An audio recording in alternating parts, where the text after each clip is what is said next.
শাবনূরের যে ক্লিপিংসটুকু দেখানো হয়েছে এটা 1996 সালের। দিয়া হাতে নিয়ে একটি গানে এমনভাবে শট দিচ্ছিলেন শাবনূর। এবার ঐশ্বরিয়ার ক্লিপিংসটুকু দেখে নেওয়া যাক।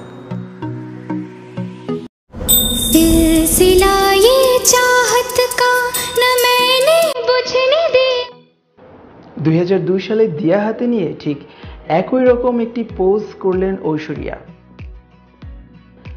শাবনূরের 6 বছর পর ঐশ্বরিয়াকে দিয়া হাতে দেখা যায়। চলুন পুরো বিষয়টি জেনে নেওয়া যাক।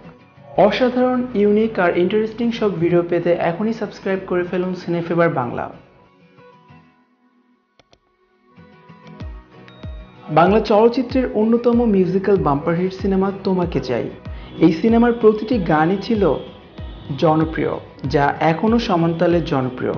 তোমাকে চাই ছবির আমার নাকেরই ফুল গানের একটি দৃশ্যে শাবনূরকে দিয়া হাতে দৃশ্যায়ন করান পরিচালক মতিন রহমান।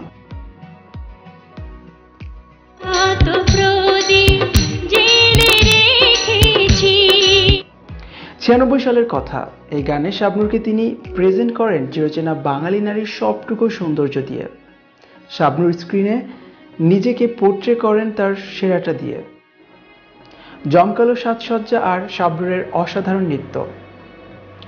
বাংলা চলচ্চিত্রের নৃত্যে এত পারদর্শিতা শাবনূরের মতো কেউই দেখাতে পারেননি।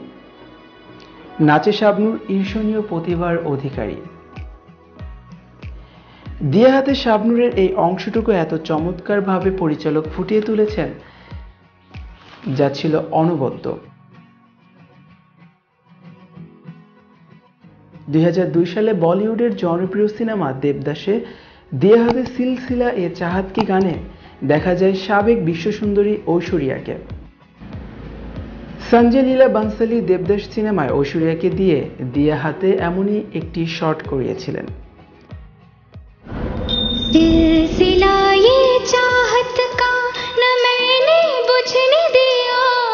দিয়া হাতে অসাধারণ চিত্রায়নের সাথে সাথে ঐশ্বরিয়ার ভুবন ভোলানো সৌন্দর্য ফুটিয়ে তোলা হয়েছে পুরো গানটি জুড়ে। পুরো গানে দিয়া হাতে পারফর্ম করেছিলেন Aishwarya. How beautiful she is.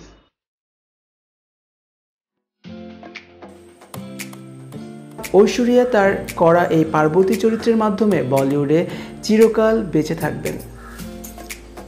ভারতের প্রখ্যাত চলচ্চিত্র পরিচালক সঞ্জয় লীলা বানসালি